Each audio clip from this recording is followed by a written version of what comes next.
Hi, everybody. Welcome to our Women in Esports Roundtable discussion.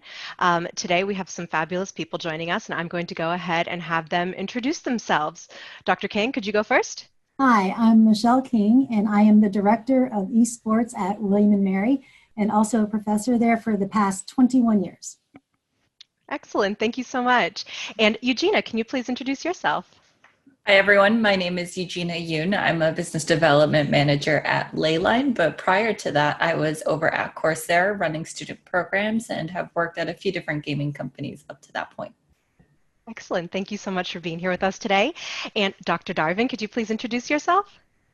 Yes, so I am Dr. Lindsey Darvin. I am currently an assistant professor in the sport management department at SUNY CORTLAND, and I do work on gender equity in traditional sport, but have now gone over into the esports space as well. So I'm happy to be here. Excellent. Well, thank you so much for joining us today, everyone.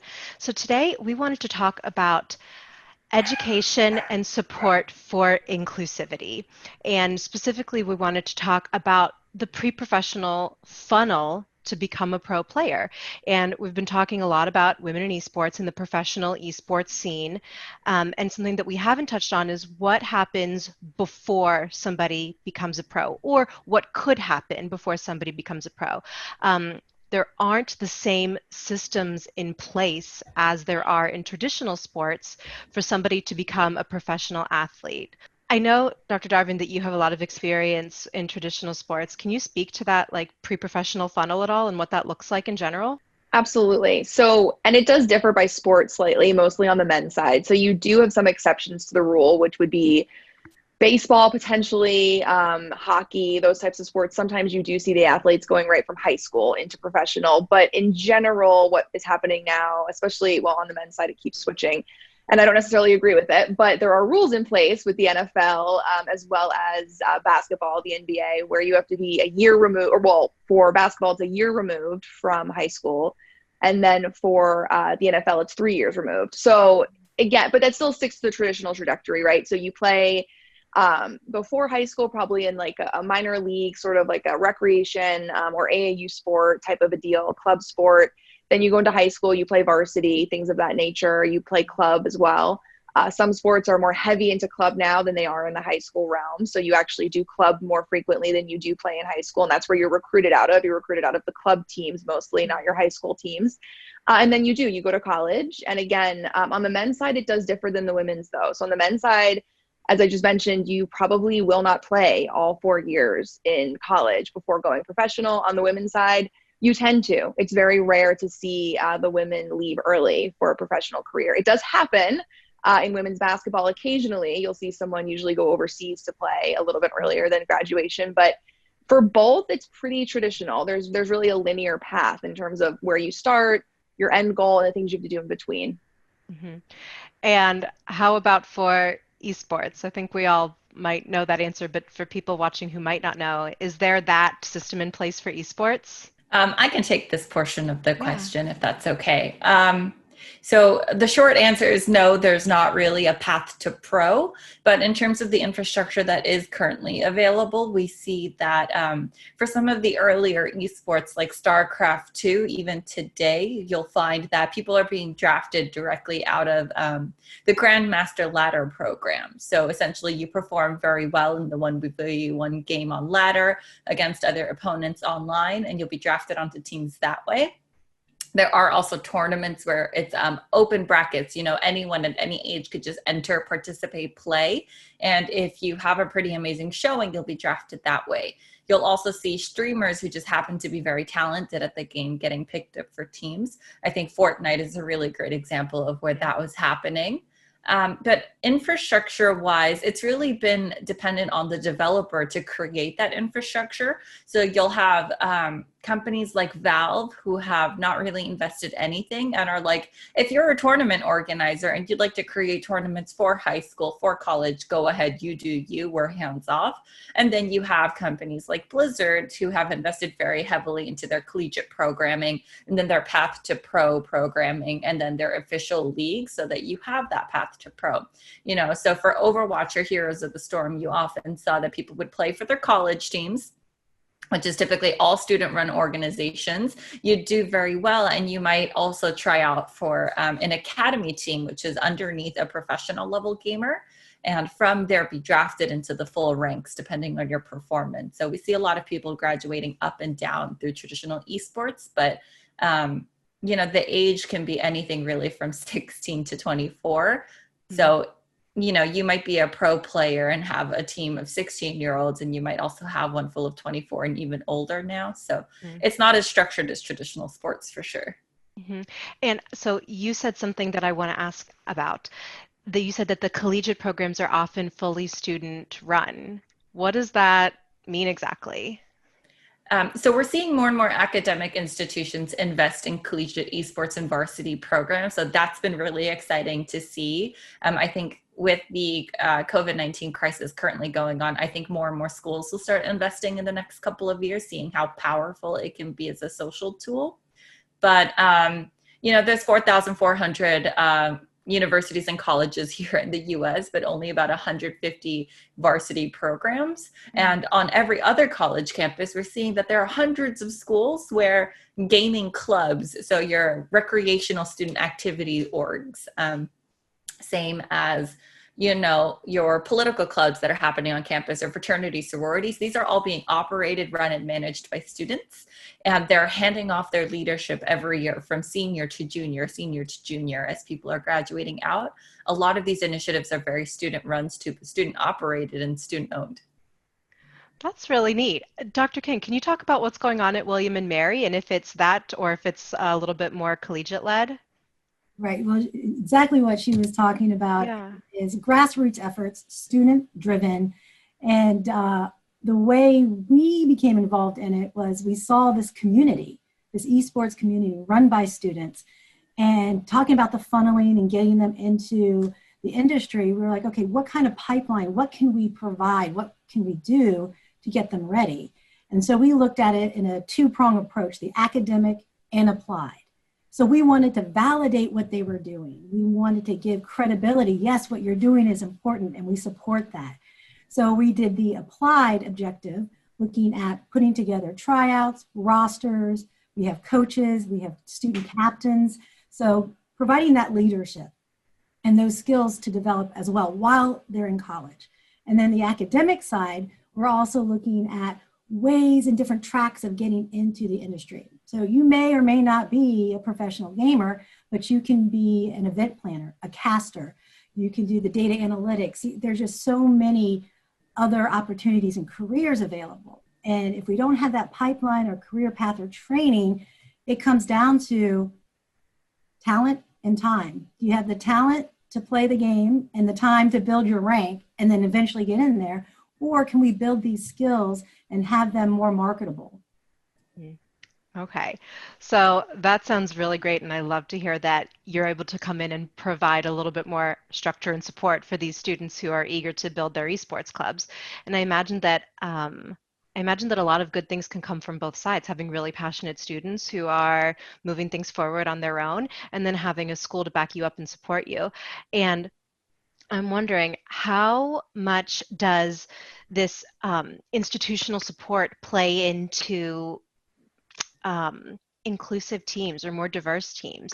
Do we think that it's helped in traditional sports, in that sort of you can't really play unless you join a club, like you're saying, or join your school team? How does that play into having more diverse and inclusive teams?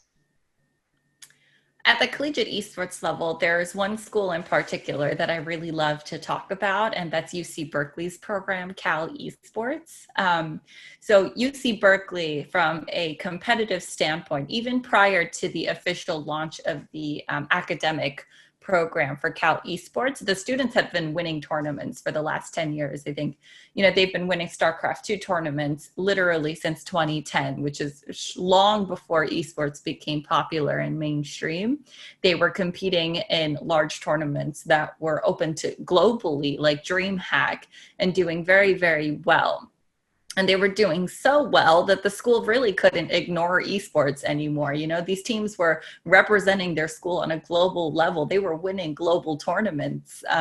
They really couldn't ignore it anymore. So they officially invested in a program about 3 years ago. They launched Cal Esports. And with that, they made some very strong requirements. They formed something called Cal Women in Gaming, which is a student-led operation that's sponsored through their recreation sports department, where if any women gamers on campus don't feel comfortable participating in the normal League of Legends club or StarCraft club, or coming to these different events, there's a women focused group on campus where they can game together, they can advocate for each other, they can meet other women mentors who work in the gaming space to help them leverage their own career paths.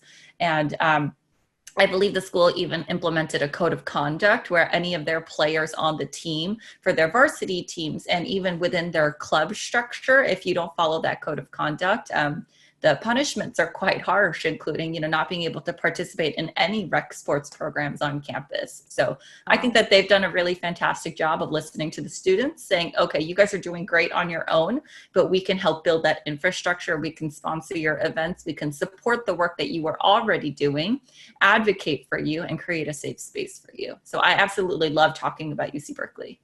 That's awesome. So in traditional sports, would you say that there are codes of conduct in these like pre-professional institutions, even like high school or even younger than that? And if so, in esports, if you're not in some sort of institution, if you're not in a pro team or in like a collegiate environment with this sort of support and oversight, is there anything like that, these codes of conduct that people have to adhere to, or else they might face some sort of punishment? I can speak to the traditional sports space a little bit more and some of the connections that we're drawing, because I've been on these panels before, and I refer to this as like sort of the pre-Title IX era for the esports space for women and girls. And listening to this and doing some more work in the space, though, a lot of individuals are also telling me, and I agree with them, we're almost looking at pre-NCAA. So when it comes to the esport environment. So in answer to your question, yes, there are codes of conduct that governing bodies designate, and there are certain standards and certain procedures and policies they want you to follow. That does not equate, though, to inclusivity, right? That does not equate to equity. Those are just the policies that they have. When I say they, I mean the NCAA and other governing bodies. You also have, JUCO, NAIA, things like that. But based on a lot of the research that we have in this environment now in traditional sport, that doesn't mean that folks feel included in these environments necessarily. So are there policies and standards? Absolutely. Do those equate to actually diverse and inclusive environments? Not necessarily.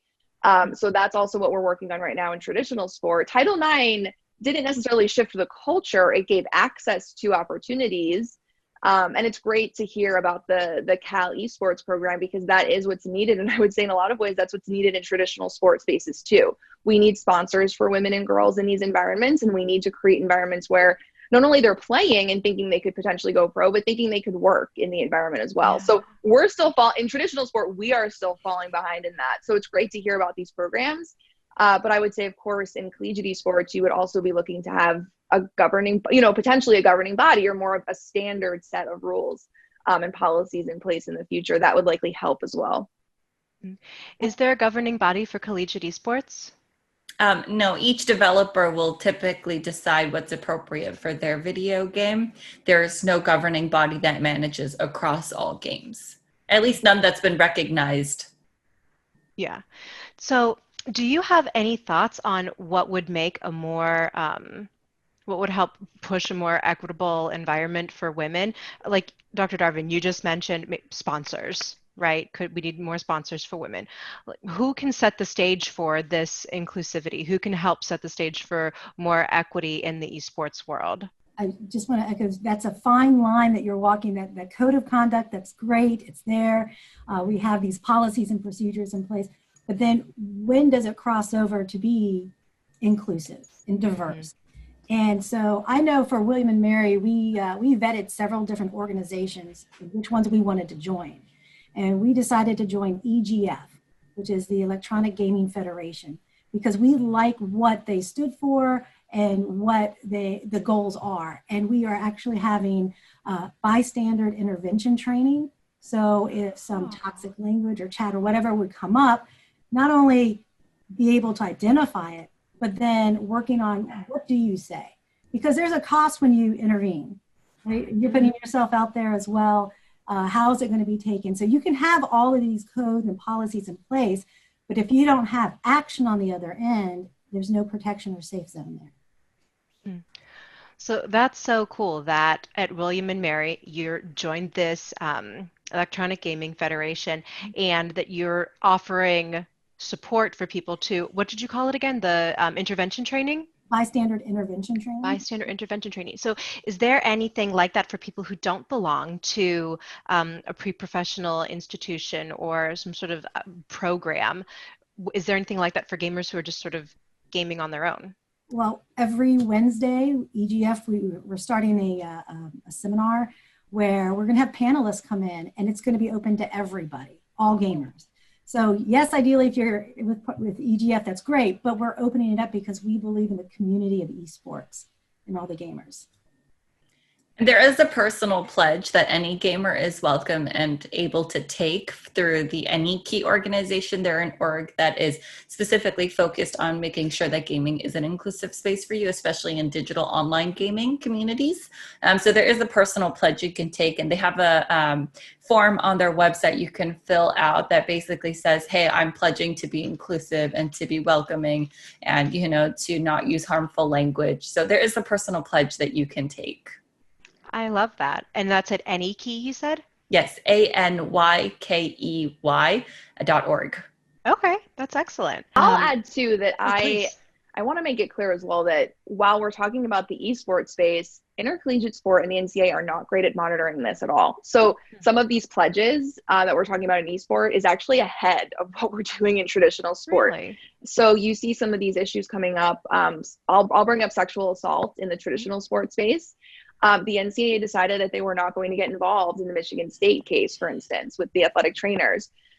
So the NCAA is not great at monitoring this and creating safe, you know, we're not even talking about inclusive yet, right, or equitable. We're talking about just safe playing environments for student athletes. There really isn't the structure in place, even in traditional sport at this point at the college level. Do you think that this push or drive for equity and inclusivity is coming from the people who are playing at the collegiate level for esports, or is it coming because there isn't yet an institution that's been created that you need to sort of break down and rebuild? Well, if you look at video games in general, they themselves are really good at creating safe and welcoming communities. You know, World of Warcraft, MapleStory, and other MMOs, they focus very heavily on guild play. You play as a team, as a guild, as a party, and you get rewarded for it. There's often chat filters to make sure that you're not using harmful language, and the banning system works very well utilizing AI and game testers and game masters to make sure that the players themselves are following the game's code of conduct, right? And if you steal something from another player or you loot from a party member during a raid and it wasn't your thing to pick up your item, you'll probably get kicked out of your guild. So social punishments in video gaming are actually quite harsh for people who don't toe the line in terms of party play. And we actually see that in these collegiate gaming communities where they're in their own club charters and constitutions, when they're going to their school saying, hey, I want to form these clubs. They will not always, but oftentimes have those things written in. Do you think that that comes from, because we hear sometimes about toxic gamers or toxic environments in games, and I think that that is perhaps less associated with more structured collegiate play, and it's sort of more out there just in the general public. Would you say that the college environment is what helps that, or that the people who are more against that are more drawn to the college environment? Like, what is making that switch? I don't know that there's any research on this topic, but I know for me, I actually was a gaming club president, and the person from the Pittsburgh Knights who invited me to this panel was also a part of a collegiate gaming club on campus. And we've talked a lot about why we joined these clubs and why we ended up, you know, becoming presidents of our clubs and leading these initiatives on campus. And really, we're trying to build something that we would want to participate in. We want to build communities that we would want to be a part of and be proud to represent. So I have a feeling that we're all just looking for a little human connection and building things that we think we could make friends in. I love that. And universities and colleges, of course, have many more checks and balances in place already for students who are attending campus. I mean, right now we're going through the COVID-19 pandemic, and there were suspensions at my school for, not abiding by the mask policy and gaining, going out with more than 10 individuals. So it even goes beyond the campus itself. It reaches out further. So some of that policing is already in place, where there are certain, student honor codes of conduct that they have to abide by on a campus. But of course, when you get below that point into high school, I don't know that those are really there. Anyone younger than being within the college club setting, what are we doing in those environments to make sure that we're policing and making these inclusive environments for everyone? I think it is that motivation that this is what I would like the community to be as well. Right. Come together and play is embedded in human psychology. So we have this need. Play is a part of culture. And so that play culture, that gaming culture is on our campus. And we want to foster that and build that community. So let me ask another question now. What is something that teams, whether it's collegiate or professional, can do from the onset to help establish a more equitable, inclusive, safe, positive environment? Because it sounds like these students are trying to do that themselves, but what about somebody else who's trying to come in and say, let's help this situation out? Well, go ahead. Okay, I was just going to say, well, we're in the process of offering even courses on this. And we just finished a introduction to esports winter class. And we had someone from wellness and the flourishing gamer. And so we addressed some of those issues there. And then some of the students in the class, without saying any names, one was like, this is the first time, she said, I felt included in a class where I could speak freely about my passion for gaming and not being judged in that sense. And so to see that, like, okay, they were able to express themselves in a discussion in a classroom where they may not have had that opportunity in another setting. I think, and a lot of people may disagree with me on this point, and that is totally okay. But I actually think that gaming already, to gamers themselves and esports fans, find it to be a very inclusive space. I hear often from people from traditional sports, or maybe people who don't identify as gamers, that I hear there's this big problem of no women in esports. But the reality is that, the Blizzard esports department for a very long time was run by Kim Fawn and Amy Morheim, two amazing women who really heralded a new age of esports for us. Riot has really empowered a lot of females into their executive teams on the esports side of operations.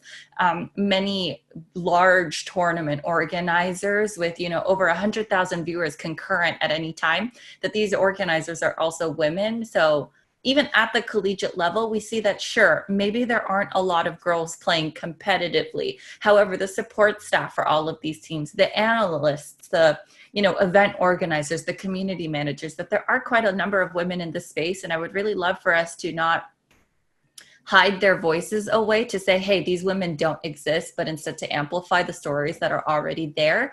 Women have really paved the way for esports, and I would love to make sure that their messaging is being amplified. I think that's an amazing point. I love to hear that. That's my experience too, working for the Knights. I feel like I've worked with so many women, not just within my organization, but I've seen a lot of other women and talked to a lot of other women who are in very high positions, like you said, within the esports world. And I wonder how much of that is coming from the fact that this is such a new industry and there's so many opportunities to build it in a way that is different than what the status quo perhaps has been in other industries. So thank you for saying that. I think that's a really, really excellent point. With those people in these support and background roles, how much do you guys think that that's filtering into what is happening on a team level for professional esports, and how much does that play into traditional sports as well? Any Looking thoughts? at the League of Legends official, the official League of Legends esports teams, you'll actually see that in North America, off the top of my head, I can name at least 2 female CEOs of these esports teams who are running operations, managing these teams. And in fact, the whole organization, right? Evil Geniuses and FlyQuest come easily to mind. And they're really pushing diversity and inclusion programs. They're pushing social things like environmental awareness and climate change awareness. So I actually think they're doing okay. Yeah, definitely. So what kind of impact can that have on people who are like younger and seeing that happen? Yeah, I know, for example, on campus where we are, we have the Esports Advisory Board. 3 of the 5 members were women. Mm-hmm. And then I created a leadership track, if you will, for what I call esports pioneers for our students, because they're creating the landscape, especially here at William & Mary. And one of them, she is our social media specialist, content creator. And so, yeah, they're behind the scenes, but I try to put them out front as much as possible, because if it weren't for these different positions and these women in leadership roles, the applied side, the gaming side wouldn't be happening. What about for kids who are younger, who aren't in this college space, or who aren't maybe old enough to be thinking to themselves, like, let me do a little bit of research, let me look at the people behind the players that I'm seeing. Is there any way that this movement of inclusivity can filter down to them, or does it need to be structured? Is there a lack of structure? How can we get younger people to know that, so that maybe even at the not professional or even this like pre-professional collegiate program, so that they're getting a stronger base for understanding who they can play with? We have some goals set in place where we're going to do a mentoring or community outreach to the high schools. I know here in Virginia we have the VHSL, the Virginia High School League, and they did a pilot program last year where they introduced esports. And so they're of course students playing, but now it's in an organized structure. And so we want to partner with them and say, hey, come on up to campus. We'll have a scrim. We'll do something to that effect where they can play with collegiate players, athletes there, and get that experience and to see, wow, okay, it takes someone to cast, someone to do this, even from the lighting to setting up the whole event. Very cool.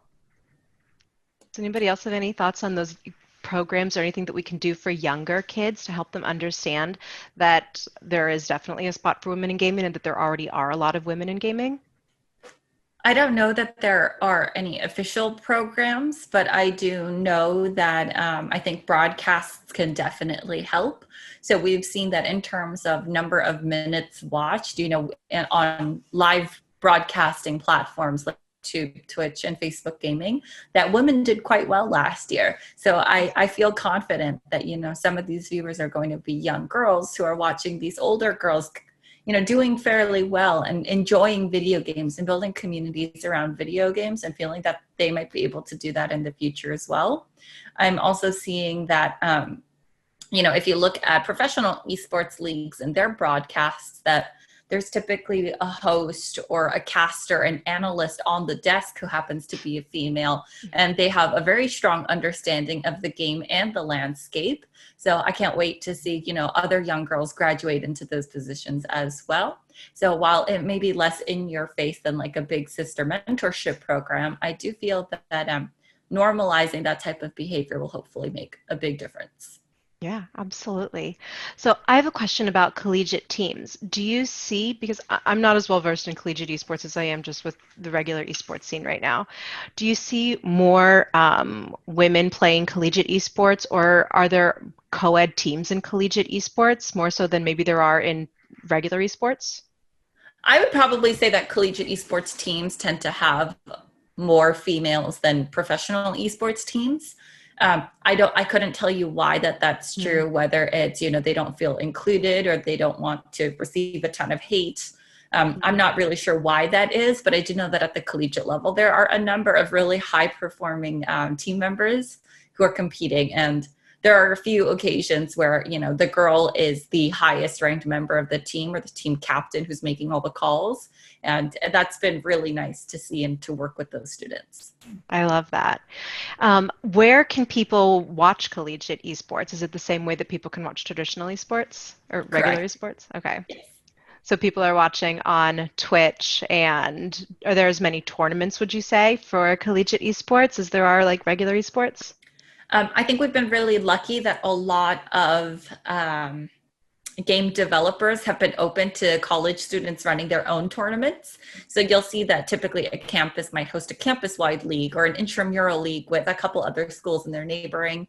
Sometimes we'll see all of the top competitors come together to host their own tournaments. So there's a pretty wide range of tournaments that college students can compete in, either locally or nationally. Okay, I love that. So what I think I'm hearing is that it is not just the collegiate infrastructure that the college is providing or the support that the college is providing, but it's also these college students themselves who are really pushing an inclusive environment, something that you said they want to be a part of, like forming a community that they would like to build. And that's really cool to hear, because I was, wondering, is it just coming from the fact that there's oversight in colleges? But I'm hearing that it's more driven by these students. Is that right? I would think so.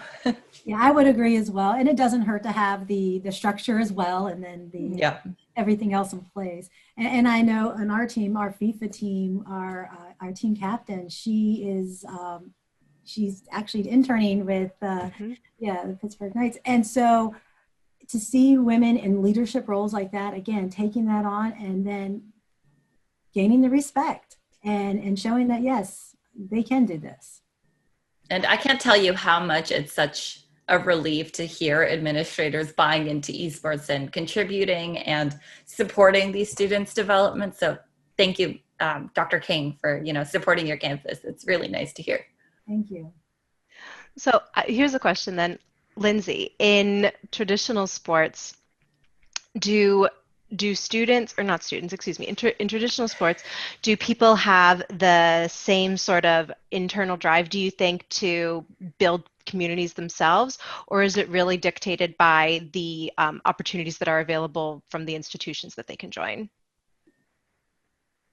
And it's a little tough to say because it is so segmented in traditional sport. So we don't see these co-ed opportunities, which is why esports are such a great opportunity for this. So there are no co-ed teams. Track and field and swimming are the only two where you'll see men and women practice and compete. Well, not compete against each other, but sometimes compete together at the same meets and things of that nature. But it's driven a lot by leadership, obviously, and it's team-based in a lot of instances. It's off of the coach. It's off of maybe the athletic director setting the culture.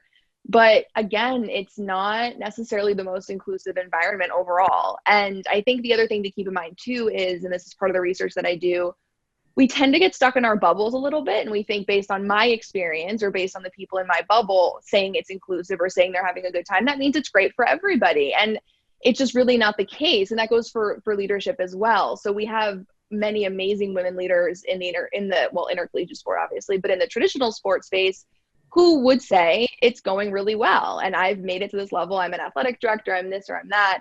But that doesn't necessarily mean that the culture is the way that they perceive the culture to be.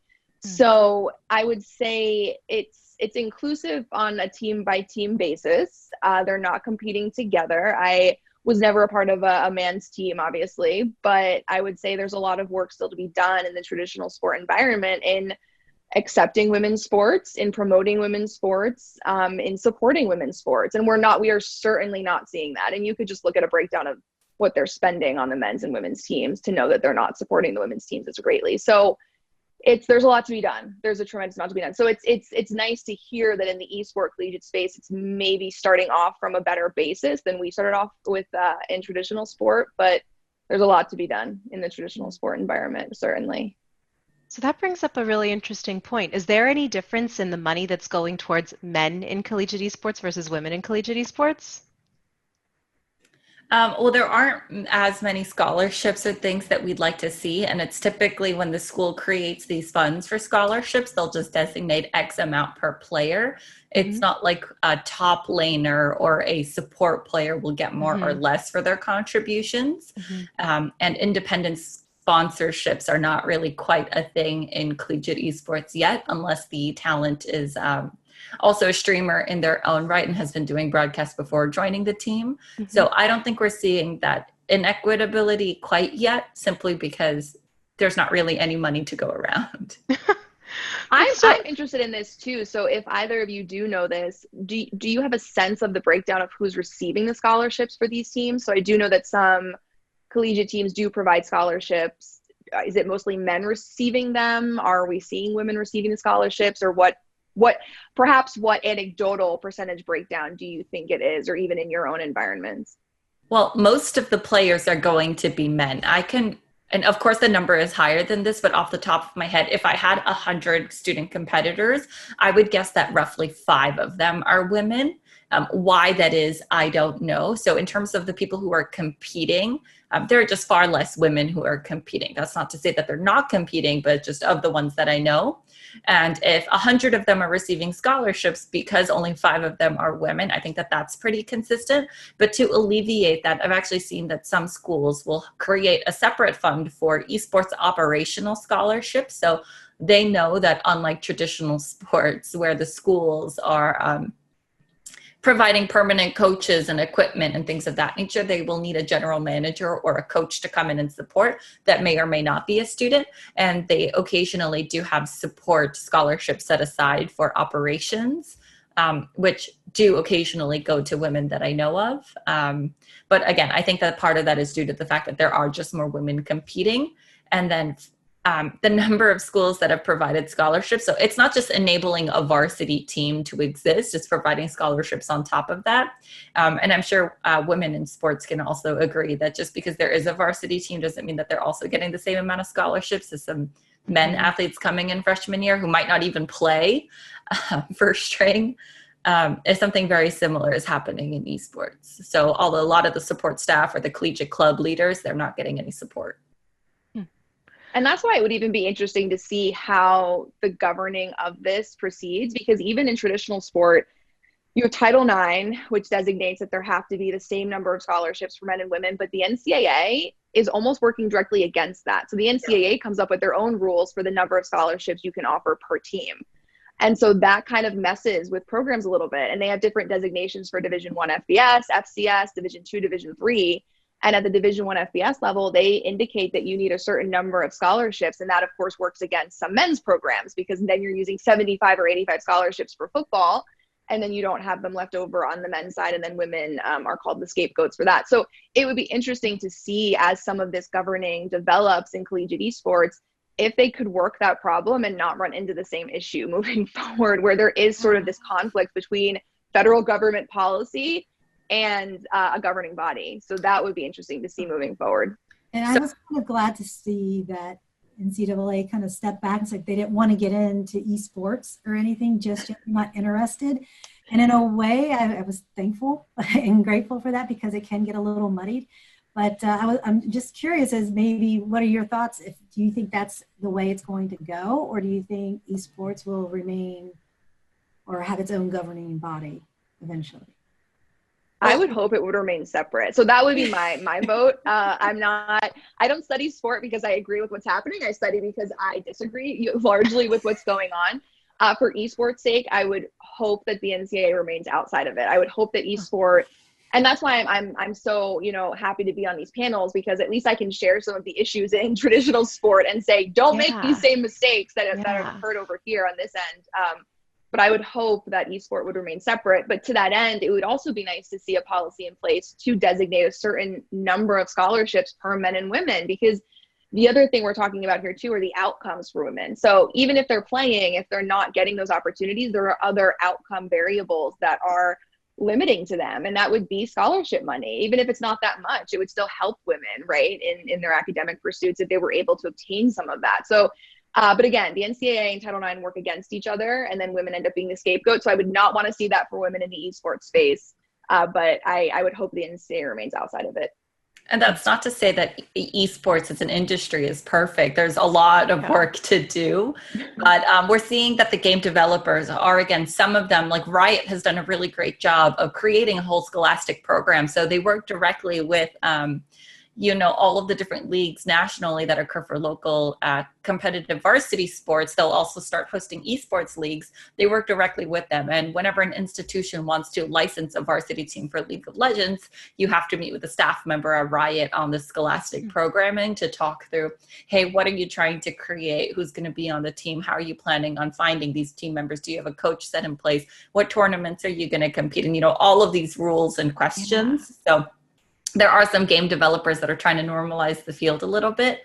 I personally don't think that the NCAA will join esports very quickly because the turnover is so fast. StarCraft was the big game when I was in college, and there are next to no collegiate teams for that game anymore.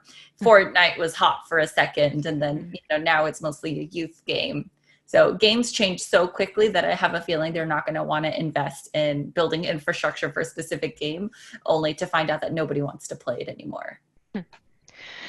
Do you think that there is something to look at the traditional sports world and say, like, this is something that we should adopt in esports in terms of the way that they start training kids very, very young? Like, I feel like there's so many programs, even just in elementary schools, for kids to join a team, and there's not really a way to play basketball or football unless you join one of these teams in your community or in your school. I don't think that, I could be wrong, but I don't feel like 20 kids are getting together and just saying, like, hey, let's all organize this and texting each other and going to the park to play a game of hockey or football, right? I think that people have to join something for that. Would that be helpful in perhaps seeing more women when they arrive at college who are at the level to play collegiate esports or with the desire to play collegiate esports if there was more structure for younger children? I've seen some boys and girl clubs, like local YMCAs, and that level of social grouping host some recreational esports related activities, or start, securing a handful of computers to allow students who are in their daycare centers or key clubs to latchkey to participate in these programs. So we are seeing it go a little bit younger, but there's no official programming right now. I do think that gaming has the benefit, though, of that if you already have a computer and you already have your friends list filled out, I see kids after school going, hey, 5 o'clock, let's all get on Minecraft together, build our world, we have to finish our castle. They are self-organizing for gaming in a way that I think isn't really possible for other traditional sports. That's a really good point. Yeah, I hadn't thought of that.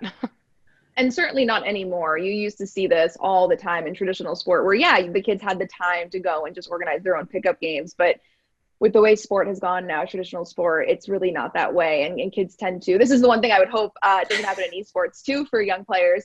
We call it sport specialization. So kids, even at a young age, start to just play one sport rather than just experimenting and playing with their friends in a bunch of different sports. So I would hope that wouldn't happen, right? But it doesn't really occur anymore. And even rec teams are really dwindling because local communities don't have the funding for them. So it really places a burden on, the access side of this in traditional sport. They don't have access. If you don't have the money to play on a club team, and the Times for Kids articles that come out telling us how much people are spending up to $20,000 and $30,000 a year on traditional sport for their young kids, a 10-year-old maybe.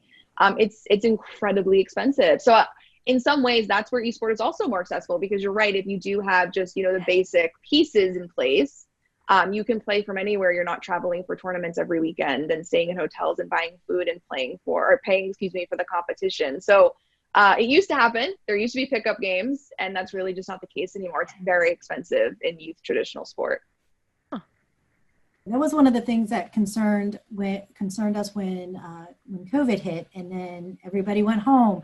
How do we maintain this community? How do we still foster that? And esports was just one of those things where it was, I don't want to say COVID proof in that sense, but it did allow people still to get together safely and build those communities too.